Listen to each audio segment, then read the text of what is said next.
kembali pada materi lanjutan bab 4, yaitu materi tentang perjuangan bangsa Indonesia merebut Irian Barat.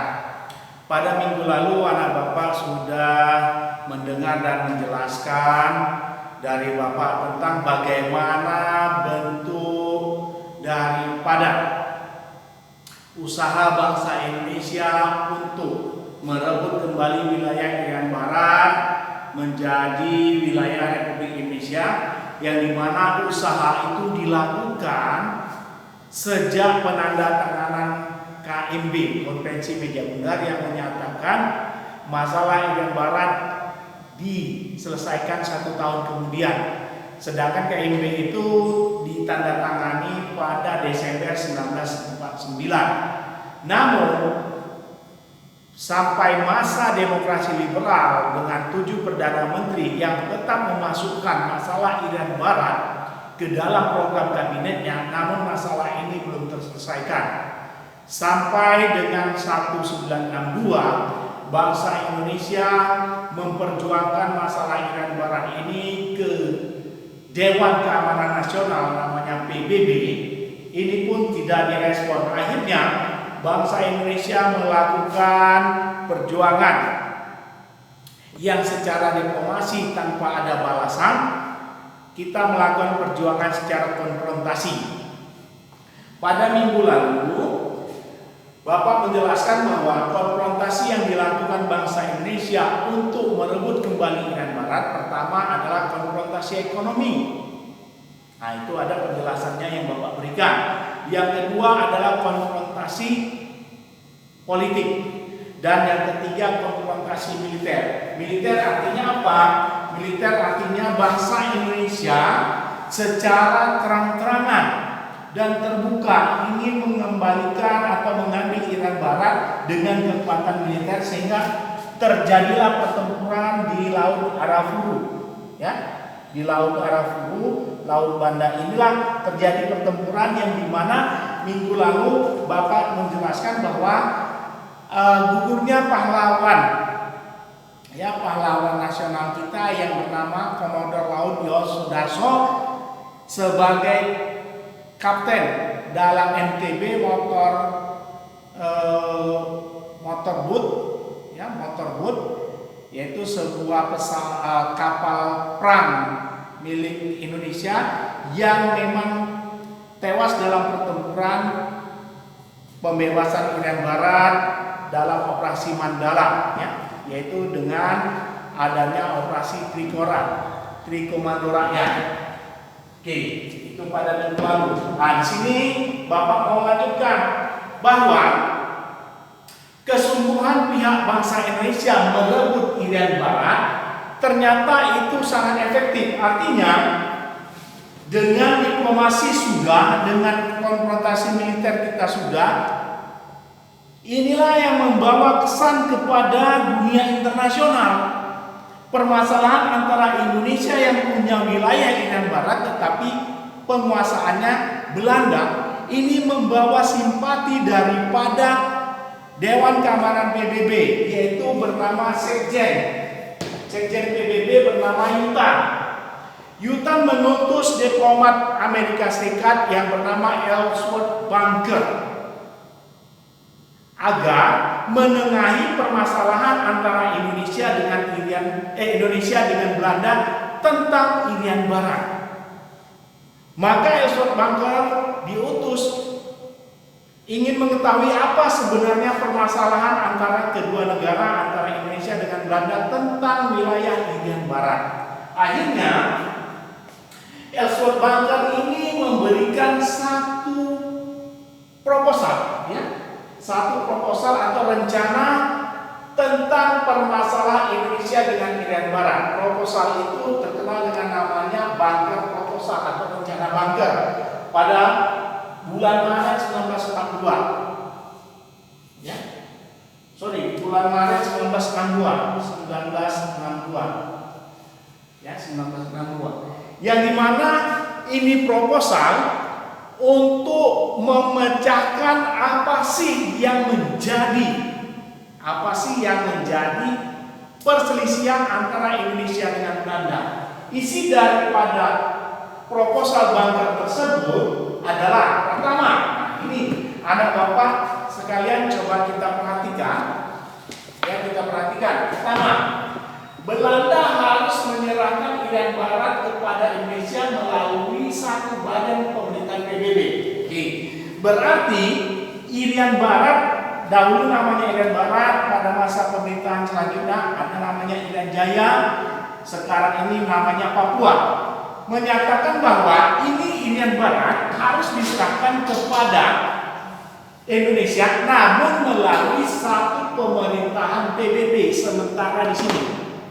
Yang kedua, sesudah sekian tahun di bawah pemerintahan RI, rakyat Irian Barat diberi kesempatan untuk menentukan pendapatnya. Artinya apa? Begitu Irian Barat ini di bawah pemerintahan Indonesia, maka pemerintah Indonesia wajib memberikan kesempatan. Kalau istilah dalam ketatanegaraannya namanya referendum, yaitu kesempatan menentukan pendapat rakyat yang berada di Irian Barat untuk apakah mereka mau bergabung dengan Indonesia atau mereka menentukan sikapnya sendiri. Nah, itulah yang merupakan usulan daripada bunker. Ya, usulan daripada bunker. Akhirnya usulan bunker ini diberikan kepada kedua belah pihak, Indonesia dan Belanda. Maka proposal bunker ini dipelajari, dicermati, menghasilkan pada bulan Agustus 15 Agustus 1962 Indonesia dan Belanda ini setuju untuk melakukan yang namanya perundingan atau pertemuan, yang dimana pertemuan itu disebut dengan persetujuan New York yang membahas proposal bunker tentang Irian Barat. Apa isinya? Oke, isinya pertama, lihat, Belanda akan menyerahkan Irian Barat kepada United Nations Temporary Executive Authority atau disebut dengan namanya UNTEA. Apa UNTEA? UNTEA adalah pemerintahan sementara PBB, paling lambat 1 Oktober 1962. Artinya Belanda akan menyerahkan ini Irian Barat ini kepada satu pemerintahan sementara namanya United Nations Temporary Executive Authority atau UNTEA. UNTEA ini adalah pemerintah sementara di bawah PBB yang akan menjalankan pemerintahannya di Irian Barat. Paling lambat terbentuknya 1 Oktober 1962. Sedangkan yang kedua, lihat. Yang kedua dari persetujuan New York, pasukan Indonesia yang sudah ada di Irian Barat. Kok sudah ada? Iya. Karena kita pada bulan Maret 1962 kita kan melakukan yang namanya Trikora, Trikomando Rakyat, dengan tahapan infiltrasi, eksploitasi dan konsolidasi. Maka banyak pasukan kita yang ada di Irian Barat yang sudah berada di sana dalam perjuangan pembebasan Irian Barat. Pasukan Indonesia yang di Irian Barat itu ternyata harus berada di bawah pengawasan dan di bawah kendali United Nations Temporary Executive Authority. Artinya kita tidak bisa bertindak sendiri. Kita masih harus meminta persetujuan dari UNTEA dalam setiap tindakan militer dan pemerintahan. Bagaimana dengan orang-orang Belanda di sana?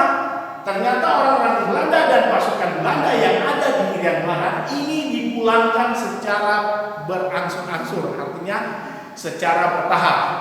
Siapa yang memulangkannya? UNTEA di bawah pengawasan PBB. Sedangkan yang ketiga, nah ini yang ketiga, bendera Indonesia dikibarkan di samping bendera PBB itu sejak 31 Desember 1962. Berarti secara berangsur-angsur wilayah Indonesia terutama di Irian Barat sudah mulai diakui menjadi wilayah Republik Indonesia. Berarti sudah mulai kita secara keseluruhan Irian Barat milik Indonesia. Sedangkan yang keempat, lihat,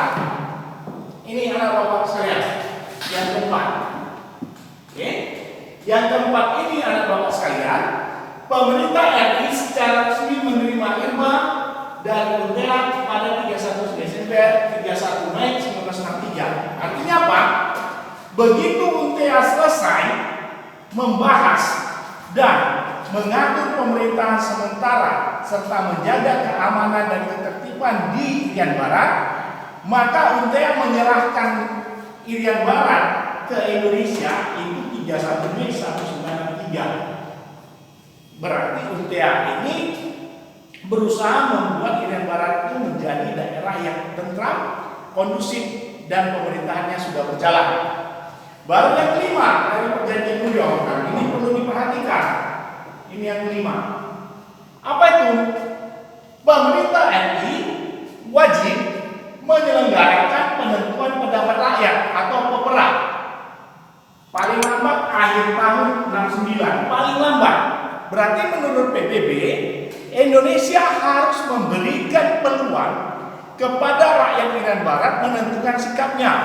Maka tadi Bapak sudah singgung namanya referendum. Diberikan kesempatan mereka mau menentukan pendapat. Apakah bergabung dengan wilayah Indonesia atau berdiri sendiri? Nah, PEPRA ini dibuktikan oleh pemerintah Indonesia pada 24 Maret sampai 4 Agustus 1969. Pemerintah Indonesia menyelenggarakan yang namanya PEPRA. Berarti dari Maret, April, Mei, Juni, Juli, Agustus, 6 bulan. Jadi 6 bulanlah pemerintah Indonesia memberikan tahapan dan kesempatan kepada rakyat Irian Barat untuk menentukan pendapatnya secara keseluruhan. Akhirnya, secara bulan bahwa rakyat Irian Barat tetap bagian dari RI. Apa maksudnya? Ternyata rakyat yang ada di wilayah Irian Barat ini, penduduk yang ada di Irian Barat ini, ternyata tidak mau lepas dari wilayah RI dan tetap bergabung dengan wilayah RI. Kenapa bisa begitu? Karena secara sejarah, wilayah yang memang Pax Nederlandica di zaman kolonial ini adalah Sumatera, Jawa, Kalimantan, Sulawesi, dan Papua. Sedangkan wilayah Timor Leste ini tidak masuk dalam peta jajahan Belanda. Makanya kalau Irian Barat kita merasa kehilangan disebabkan memang itulah wilayah secara keseluruhan milik Indonesia. Sedangkan Timor Leste tidak termasuk dalam peta wilayah kekuasaan kolonial Belanda. Jadi begitu Timor Leste keluar, kita tidak merasa kehilangan. Makanya hasil secara bulan ini dibawa oleh Duta Besar Ortiz, yaitu duta besar daripada PBB yang diperuntukkan bagi UNTEA. Hasilnya ini dilaporkan kepada sidang keamanan PBB ke-24 bulan November 1969. Jadi sejak tanggal 20 bulan November 1969 secara de jure ini artinya secara hukum. Nah, secara hukum berarti secara pengakuan internasional Irian Barat menjadi wilayah RI. Berarti sejak 1969 yang namanya Belanda tidak ada lagi berada di wilayah Irian Barat. Berarti wilayah Irian Barat menjadi wilayah Republik Indonesia. Inilah merupakan perjuangan yang paling lama dalam sejarah Indonesia merebut wilayahnya kembali setelah Indonesia diakui secara de facto dan de jure berdasarkan KMB 1949. Namun ada satu bagian yang belum diberikan Belanda, yaitu Irian Barat.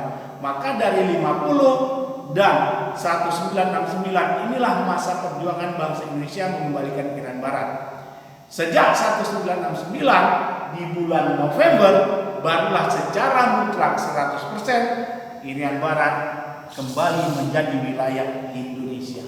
Demikianlah penjelasan Bapak tentang materi lanjutan perjuangan bangsa Indonesia merebut Irian Barat. Semoga anak Bapak dapat penjelasan Bapak dan mengikuti penjelasan ini sehingga untuk menjawab kuisnya akan lebih mudah.